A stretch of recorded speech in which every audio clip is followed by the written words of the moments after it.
Okay, so this one's going to be a little bit of an experiment. I've gotten tired of using single images.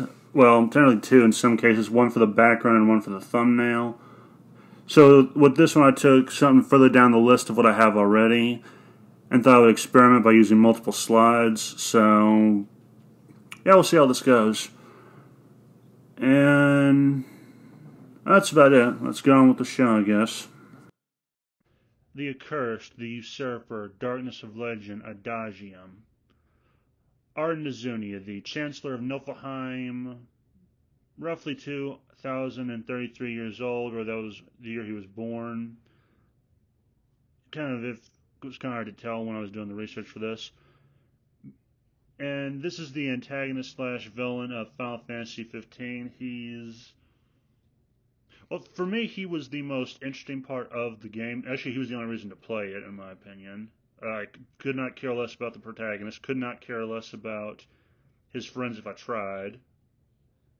And yeah, besides this main character and his backstory and anything involving him, I could not have cared less, even if I tried.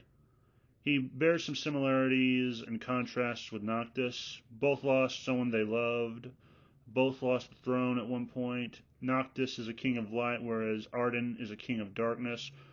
Both are pawns in the schemes of gods. The backstory for Ardyn Izunia is this. He was a healer who sought to save his people. Actually, he was more than a healer. He was kind of like a sin eater, but with the ability to heal. But instead of just healing someone, he would absorb the disease they were infected with, which was caused by demons. So he, in essence, absorbed a lot of demons and became a host to them. He was betrayed by the two people he loved most, manipulated by the gods probably from the start, or at least it seems that way. The woman he loved died in his arms, and was cursed to live until the Chosen One and heir to an ill-gotten throne may kill him. So yeah, as you can imagine, he got a pretty raw deal. And it's no wonder he turned out the way he did. Clothing-wise, he has a combination of modern and older, I believe, Elizabethan style of clothes.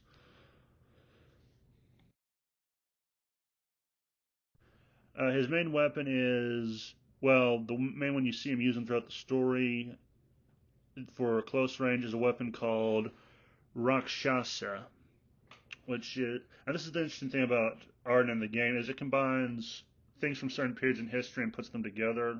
So the story takes place in a modern setting, but it has elements of like ancient, like medieval stuff in it, or Roman stuff in it. And the sword he uses is because he was born in a time that was when Roman people were still walking the earth. Well, his sword is like that, but his sword doesn't look like anything Roman. It looks like something that you'd see during the War of the Roses. It looks like a hand and a half sword. And this is kind of a counter to the one his brother used, and also a counter to the one that Noctis, the main protagonist, uses. His powers and abilities are probably my favorite part about him. He has what's known as the Royal Arms, or the Armiger. It's a form of weapon manipulation. He can create phantom swords that look like they're made out of magical energy. He can change his appearance. He can make himself look like anyone or anything. He has the ability of healing regeneration, like no matter how much damage he does, he can't seem to die. There's only like certain conditions where he will finally be allowed to die, and that's at the hands of the Chosen One's sword once he gets strong enough. He also has the ability of warping, which allows him to phase through solid objects. As a master manipulator, this guy plays people like a fiddle, like a puppet on strings. He manipulates events to work in his favor or to an end result that he desires, even though it doesn't work out exactly the way he hoped. That is what he does. He manipulates and plays people. He is really good at it.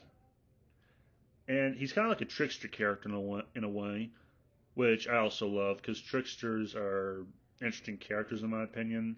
They're a very good archetype to have. It's just a matter of how you write them. The appeal of this character for me has been he combines two things I love. He's tragic, but a charismatic villain. He has a very tragic story or backstory, but he's also a villain who seems to relish and revel in what he does. Like he seems to be having the time of his life doing the most diabolical things. He's kind of like, think Robert Englund as he played Freddy Krueger. He was having the time of his life. I think the same can be said of in the recent Mortal Kombat movie, the guy who plays Kano. He seemed to be having fun with it from what I hear and see. He's a very confident man. He believes in what he's doing, and he believes that he will ultimately win, which is something you need. You need a good dose of ego and confidence to get through life. He's very cunning. As I mentioned before, he manipulates people. He's very intelligent, and he kind of manipulates events throughout time. Well, throughout Noxus's life, he's kind of influenced events like his wedding to Lunafreya, to the crystal being moved, to well, not moved. I think it wasn't. I think that wasn't him. It might have been. And them just making an Insomnia or whatever the name of the country Noxus is from, making a treaty with an empire who was invading them. He's very crafty, and he has the craftiness of the devil, basically. Revenge is a very appealing theme of his. I find that very appealing in a way. Revenge is a very understandable thing that we all go through. Like, how often have you been wronged or just slighted in some way and you wanted payback? We all go through that at some point in our life. It's just that he went through it exponentially more than us. And he had reasons for wanting the revenge he wanted. And in some cases, he was justified. I mean, he was betrayed by his brother. Well, actually, no, his brother persecuted him and lied about him. I mean, later on, the lie turned out became truth, but at the time, it was a lie. His fiancée was killed in front of him. And then he spent 2,000 years in a prison, which was very not pleasant. And then when he was released, he realized he no longer had the ability to heal. He could only make people into demons.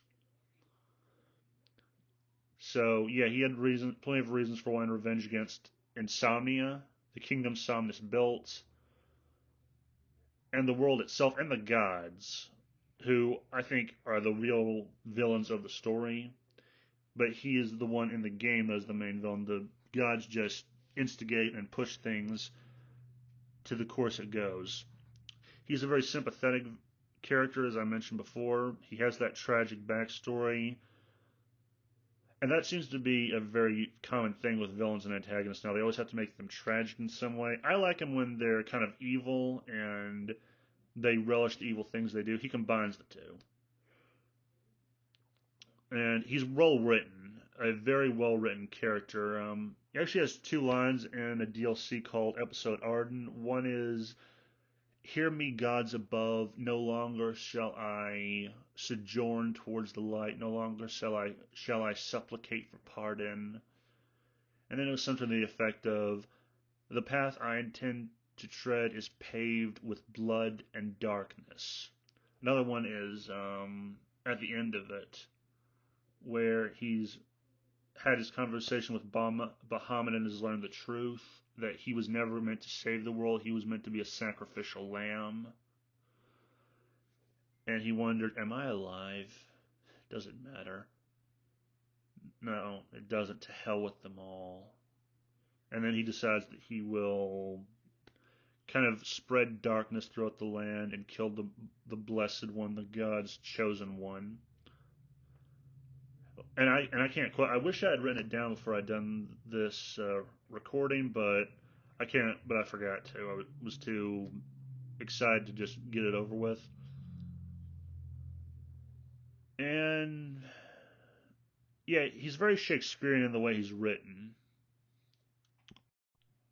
If I had to compare Arden to anyone, my favorite comparison would be to no, actually technically three. One would be Arkham from Devil May Cry and his alter ego Jester. As Arkham, as both, he is a manipulative bastard. But as Jester, he seems to be having more fun. Another character I would compare him to would be Gilgamesh. He's well spoken. He has an ability for weapon manipulation. And he's just a good antagonist. He's someone you love to hate in one occasion, but can love in another. Like he has certain qualities you like and certain qualities you don't like, depending on if you know his full story. Another interesting thing about Ardyn is with him there are religious and mythological allusions that I always found fascinating. The first two would be to Cain and Abel and Romulus and Remus, mainly with his relationship with his brother Somnus and his place in history to a certain extent. Ardyn was betrayed by his brother, locked up. He tried to kill Ardyn technically, but he couldn't because Ardyn can't die. So he just imprisoned him and tried to erase him from history. But he could, and only Somnus's bloodline actually knew about him and their inner circle.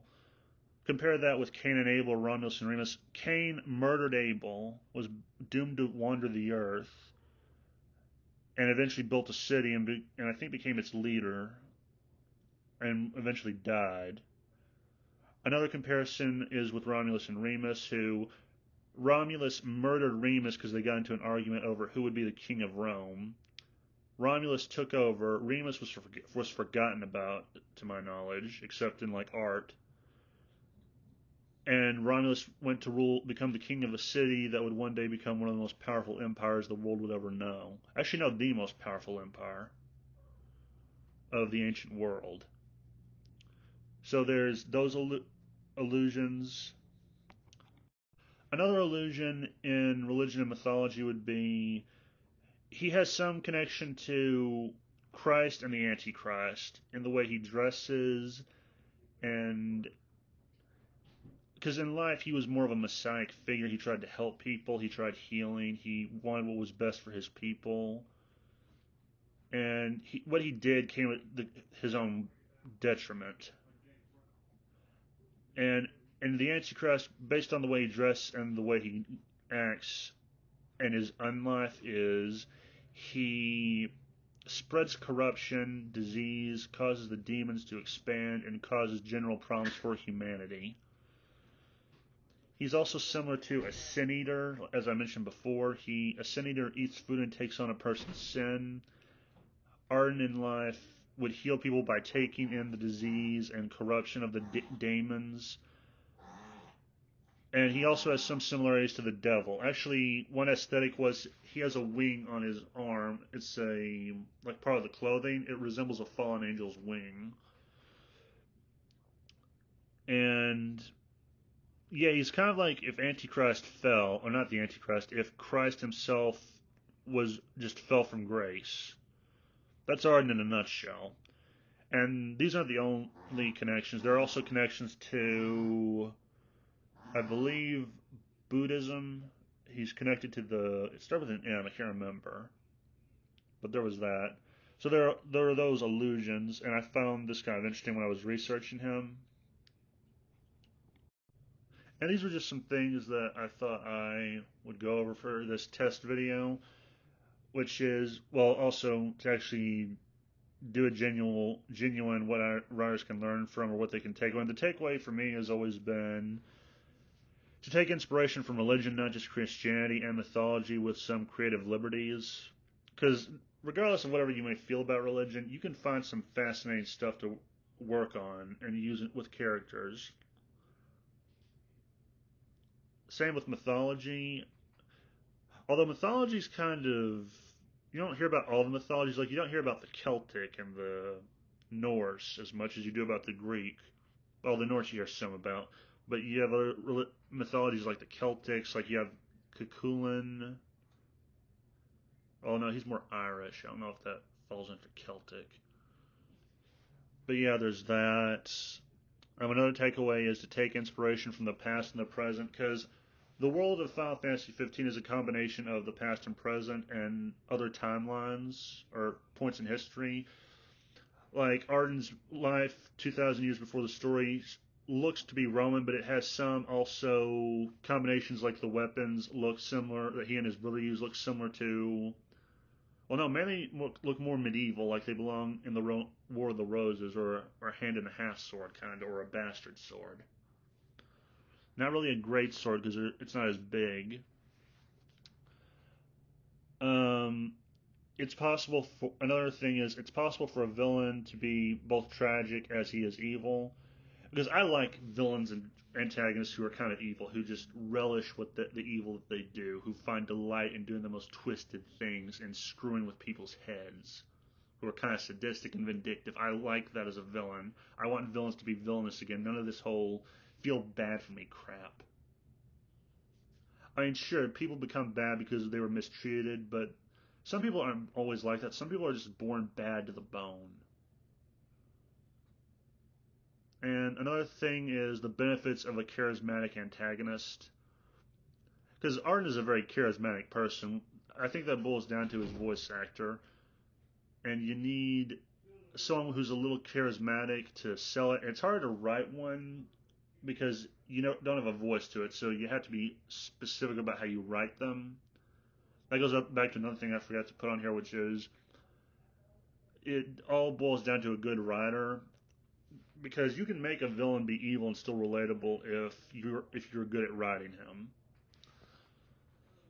And the last one would be don't be afraid to cross lines. Like Ardyn did things that were pretty messed up, and he didn't cross that many lines. But I think villains and antagonists shouldn't be afraid to do horrible things, and it sometimes feel like people are afraid to cross certain lines with horrible things, especially in the West. But yeah, those are my main points on him. Let me know your thoughts in the comments, and remember the game was rigged from the start.